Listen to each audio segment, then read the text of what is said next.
Christina Chouchou, bien-aimée dans le Seigneur, j'aimerais déjà prendre la première lecture dans cette émission Dimanche à l'Éternel.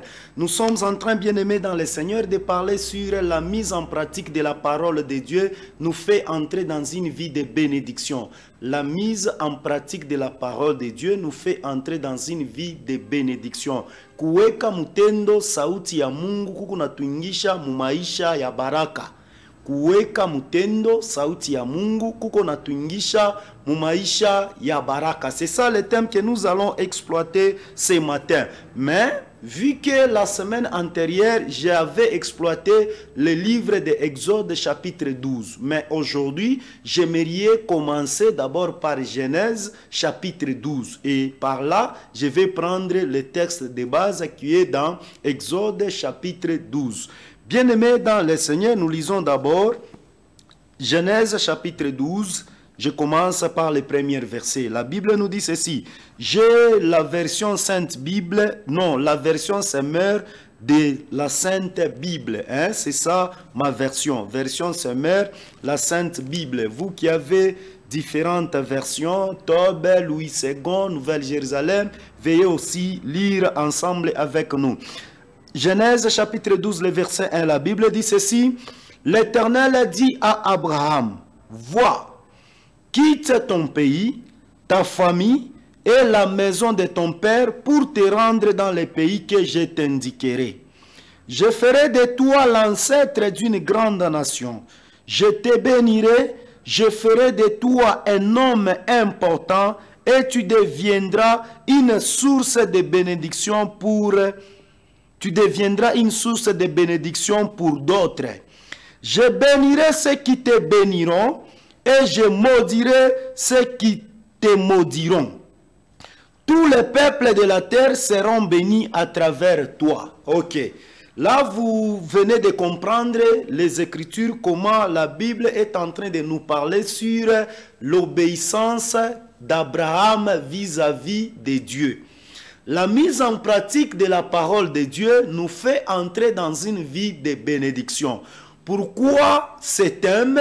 C'est un thème que nous sommes en train d'exploiter à la communauté des pentecôtistes au Congo, Béthanie. D'ailleurs, dans ce mois d'août, c'est le thème que l'apôtre Simon Biaboko nous a donné. Nous sommes en train de partager ce thème. C'est une faveur bien-aimée dans le Seigneur de nous connaître. Peut-être l'alliance de notre Père va aussi vous plonger dans la mise en pratique de la parole de Dieu. Moi, j'ai toujours expliqué le péché, c'est quoi? Dans un mot, le péché, c'est la désobéissance à la parole de Dieu. Toute forme de définition et toute dimension d'explication que vous pouvez me donner, mais je vous donne dans un petit mot, le péché, c'est la désobéissance à la parole de Dieu. L'homme peut commettre un péché dans plusieurs dimensions. Il y a ce que nous appelons la loi. La loi, elle est catégorisée dans 3 dimensions. La première dimension, c'est ce que nous appelons les commandements. La deuxième dimension, nous appelons les préceptes. La troisième dimension, nous appelons l'ordonnance.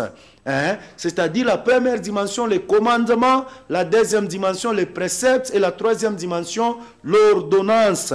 Donc, bien-aimés dans le Seigneur, tout cela constitue ce que nous appelons la loi. Si Dieu a parlé à Moïse, il faudrait que les enfants d'Israël écoutent ce que Dieu est en train de parler à Moïse. Mais Dieu ne pouvait jamais utiliser Moïse si Abraham n'existait pas. Donc vous allez comprendre avec moi, si Dieu fait quelque chose, il met toujours en réserve quelque chose en termes de provision. Tu peux être pasteur aujourd'hui. Sache bien que avant que tu le sois, tu étais soumis quelque part à une personne, la personne là qui t'a enseigné, qui t'a orienté, comment se tenir, comment parler, comment transmettre un message. Donc vous allez comprendre, si Dieu fait quelque chose, il met toujours quelques garde-fous en termes de provision. C'est là que la Bible dit, il est le donateur de la vision, il expose aussi une provision afin d'accomplir sa vision. Bien-aimé dans le Seigneur, Abraham, Dieu lui dit de quitter. Il va quitter où? Il quittera son pays. Il quittera sa famille. il quittera la maison de son père, il va se rendre là où Dieu va l'indiquer. Pendant que Dieu est en train de donner l'ordre à Abraham, Dieu ne lui avait pas dit là où il sera. Mais Dieu lui a dit d'abord de quitter. Lorsque tu quittes, moi-même je vais t'indiquer là où tu iras. Donc tu vas comprendre, Abraham, il est sorti sans pour autant savoir où il pouvait aller. C'est là que moi j'explique qu'il y a toujours des choses qui poussent Dieu à venir agir dans la vie de quelqu'un. La première des choses, c'est l'espace. La deuxième des choses, c'est le temps.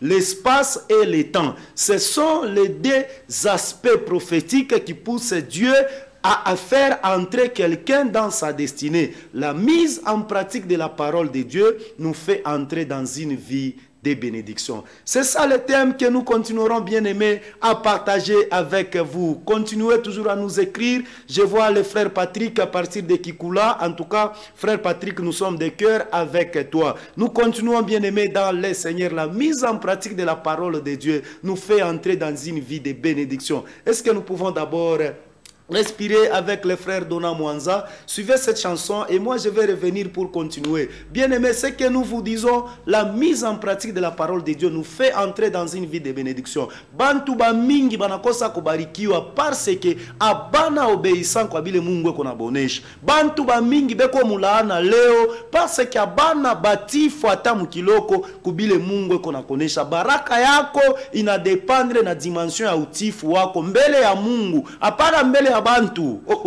Il y a encore un autre problème. Suivons d'abord le frère Dona Mwanza et moi je reviens, bien aimé dans le Seigneur, continuer cette émission dimanche à l'Éternel.